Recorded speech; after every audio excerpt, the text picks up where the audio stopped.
Namun faktanya memang yang namanya bulan puasa yang harusnya itu merupakan satu rangkaian diawali dengan kultum, kemudian buka puasa bersama, dan kemudian sholat maghrib bersama, terus kemudian makan buka bersama, kemudian sholat isya diteruskan sholat raweh.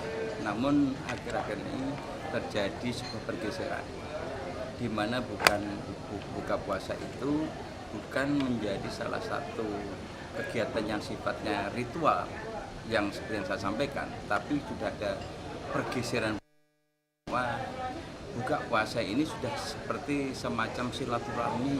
Kalau di dunia politik itu menjadi silaturahmi politik.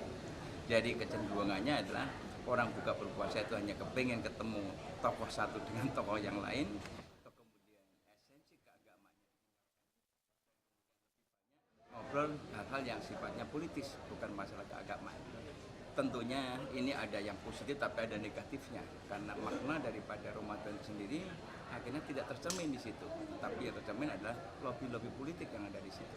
Nah, oleh karena itu tentunya ini saya sebagai umat muslim di samping juga ada rasa keprihatinan, tapi tentunya ini ya itulah konsekuensi daripada perubahan-perubahan dinamika yang terjadi.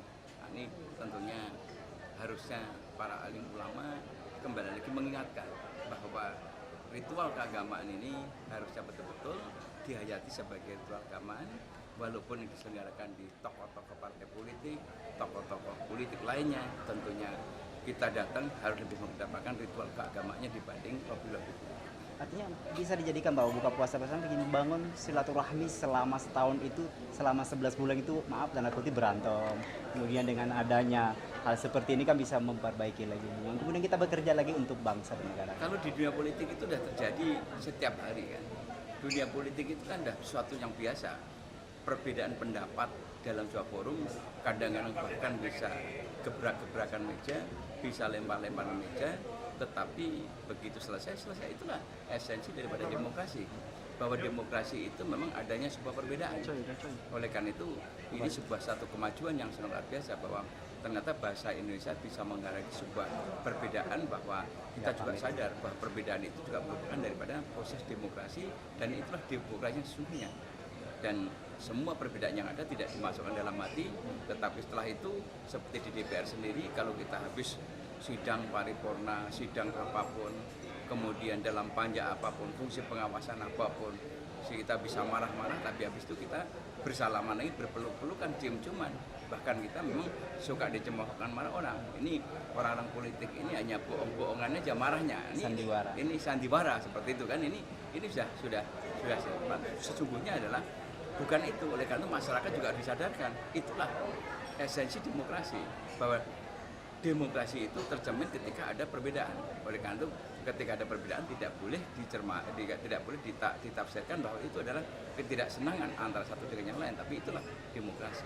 Ya, setelah ini kan ada acara mudik, masyarakat pulang mudik, kemudian ritual ini kemudian mereka menjalankan sebuah ibadah juga, silaturahmi, membangun hubungan keluargaan mereka selama 11 bulan tersebut. Ya, apa pesan moralnya kepada masyarakat Indonesia? Sebetulnya yang namanya mudik ini kan bagian daripada kultur daripada masyarakat di manapun, di luar negeri pun seperti di Amerika pun ada yang namanya pulang mudik, itu ada ketika Natalan.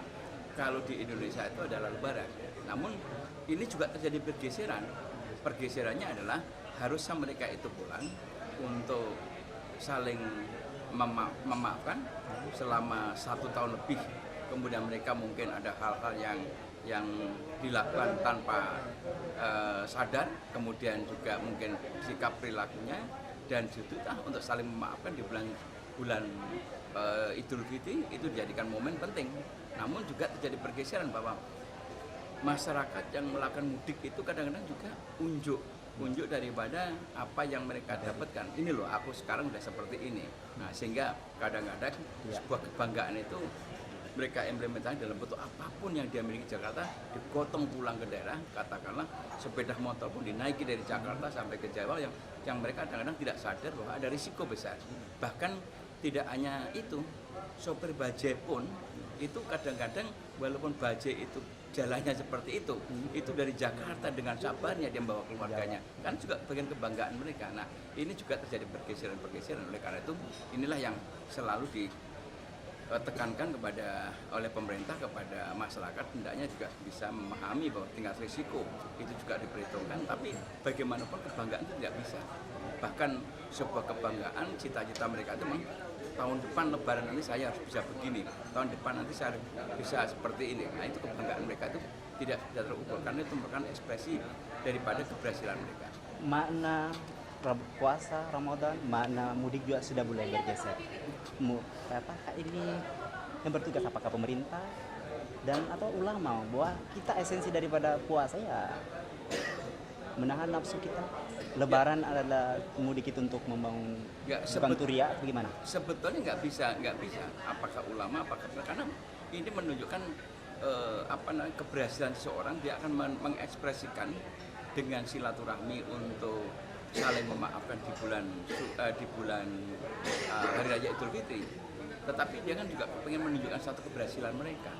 Jadi saya rasa tidak bisa kemudian ulama menekankan bahwa hanya memang yang perlu ditekankan adalah sikap kehati-hatian, bahwa segala sesuatu itu tingkat risiko diperhitungkan, bahwa kalau ada membawa keluarga dengan kendaraan roda 2 bahkan boncengan sampai sepeda motor bebek itu sampai 3-4 orang itu tingkat risikonya kan tinggi. Bahkan kemarin saya lihat waktu yang tahun lalu itu bajai di atasnya ditumpuk barang yang berlebihan, ini kan tingkat risiko tinggi.